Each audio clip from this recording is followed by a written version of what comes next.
Oh my word, we're in dire straits at the moment.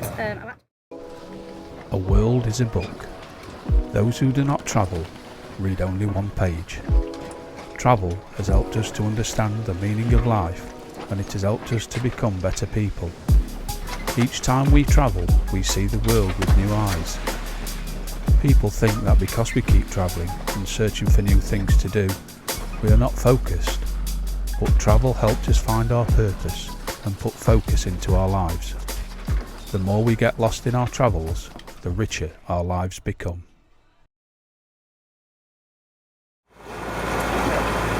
So there we are. That's where we are. And we're going to squeeze through here. Come inside of this bay or one further down. You happy with that, Captain? Some beer. Oh no. We'd run out of beer and we had to buy some before we could. We found one little shop. So we bought all the beer they've got? No, we bought one case. 24 cans. We've got to make it last us a week.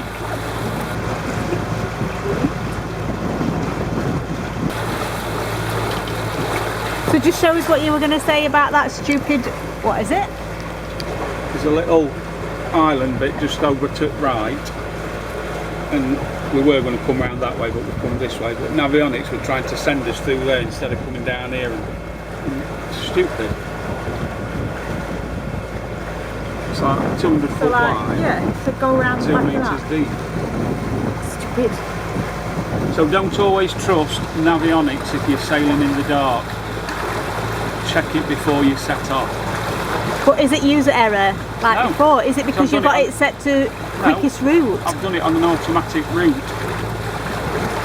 I mean, it's coming this way, look, and then it suddenly turns off. But anyway, I'm going to come down there. Yeah. Believe it or not, we're going to go through that little bit there. I think it's, we did look on Navionics and stuff, but I think it's about 28 metres wide. Plenty of room in calm weather.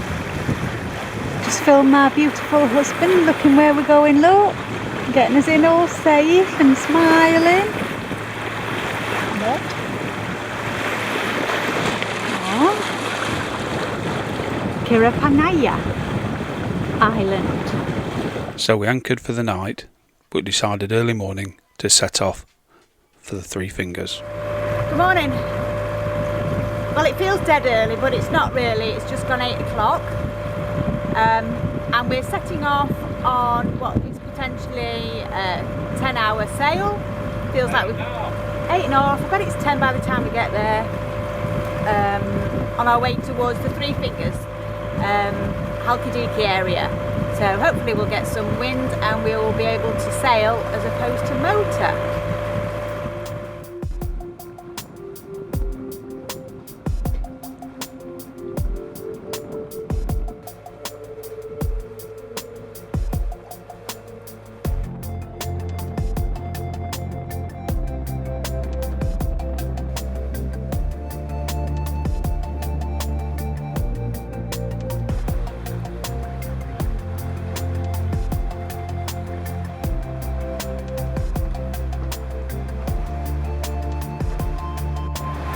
Very green, very lush.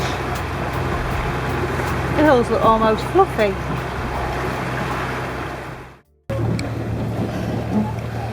Oh my word, we're in dire straits at the moment. I've had to put my gloves on. We've made it some 40 miles and we've got to the Three Fingers. Fine, no problem, but as we've got here, we've dropped anchor. 50 metres of chain went out, we locked it off, pulled back to see if it was holding, and then the whole mechanism has sheared off basically. I don't know the correct words for it, but we're having to lift all the chain fell out 100 metres. We're backing onto different boats that are around us and we're now having to pull it in manually. Thankfully a guy whose boat is next to us has come to help, so hopefully we'll get this sorted soon. So do you want me to still do that, I need Carl? you to do this. Pull on the ropes.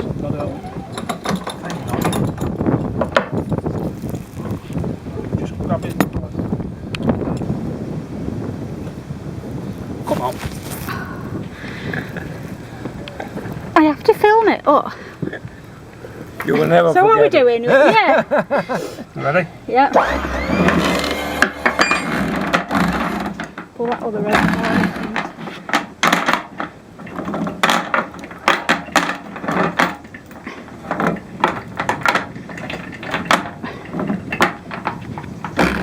So what we're doing here is I've tied a line to the rope gypsy and then pulling up 2 to 3 feet at a time because the anchor chain is totally loose. It's a long job. Got it?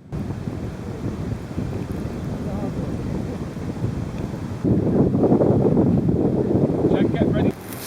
Oh, so thankfully we're off of the bottom. We've got the anchor up totally. There's the anchor, and we're going to go alongside there. So we've got all the fenders out this side, ready to do just that. So we dropped the anchor. We was in 15 metres of water, so we had to put down. We put out 50 metres, and what we've started doing, rather than lowering the anchor on the electric windlass, we've got a quick release mechanism. So Jen's dropped it because we need to get 15 metres out straight, or 20 metres out straight away. Then we let a little bit more out, get the anchor dug in, and then we put a scope out. We got the 50 metres out, and then we didn't think it was holding. And I said to Jen, let's pull it back up and reset it. Apparently, I've just found out she'd left the handle inside the quick release mechanism, so that when she's then gone to lift the anchor windlass, the handle will have hit the bottom of the reinforced. It did, but it only touched. It only needs to touch, love. It's hit the bottom of the reinforced thing. Obviously the windlass has carried on, and No, because I let go. it's sheared off the quick release mechanism, which actually locks the chain. As a result, 100 metres of 10mm chain, 12mm chain has just gone out the boat, and it's held on with some paracord onto a U-bolt at the very end, like most are. So then we've got the problem, we can't pull the anchor back in because the windlass is now just spinning, and we're in the middle of all these boats thinking we're going to drag into somebody's. We're not knowing if the anchor's holding. We're in 15 metres of water. I'm pretty sure it's not. And we can lift up like this much chain at a time using the manual. We're having to put it onto the... It's just a nightmare. Luckily a German guy's come across and helped us, and between the three of us we've been pulling in 2 or 3 metres. We've got all the chain laid out on the deck at the minute. I've had to fasten it up to a winch here, and now we've tied the side on. Luckily we've got here 6 weeks early before our guests are arriving, so hopefully we can get either the windlass repaired, or worst case scenario we've got to get a new windlass. It's about 2,000 or 3,000 quid. But thankfully we're in an area that we're is back accessible. on the mainland of Greece. Yeah. If it had happened yesterday when we're in this little island where there's only one monk lives on the whole island, we'd have been totally screwed. So it's time for another beer, Jennifer, please. And thank you, Michael, for helping us. I can't read the name of his boat, but he's going to come over. It was a saviour, yeah. It did as well. Did us proud. So although it was my fault, it wasn't fully my fault, because it would have gone anyway, wouldn't it, at any time. It just happened to go then. But we're safe, we're okay, we've not hit any boats, we've got no hole in the boat. We've just got to open up charges on here. Yeah, we'll be here for a while and we'll get it sorted.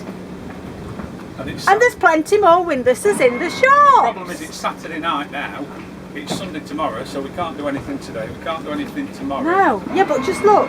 I don't know whether you can see that, but that's not a V for victory, even though it bloody well should be. I've got all blisters on where I was holding onto this line, trying to pull the bloody anchor in. So, anyway, shit happens and you get over it, don't you? Should we have another beer? Yeah, Okay. let's just put these springs on first. Okay. That is what's sheared off. So that goes into the middle of the windlass, and your quick release lever goes in there, so you do that. So it just releases a brake, and then it allows the clutch to disengage. And what's happened, that's had the spanner in, turned, sheared it. That's how it's done it, you can see. Yeah, but like he said, the spanner should have gone first. I didn't let it go long no, it's enough. not done it deliberate. That's how it's done it. Honestly, as soon as it was on the side, I didn't You can lift it see up how it's anymore. twisted it.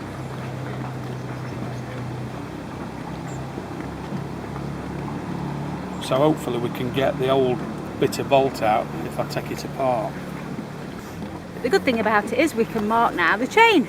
There's always something good that comes out of it. Well, we hope you've enjoyed this video. Please give us a thumbs up and don't forget to subscribe and click on the notification bell so you'll never miss an episode. Please check out our Patreon page, the link's below, where you can get access to over 40 patron only videos. See you next time.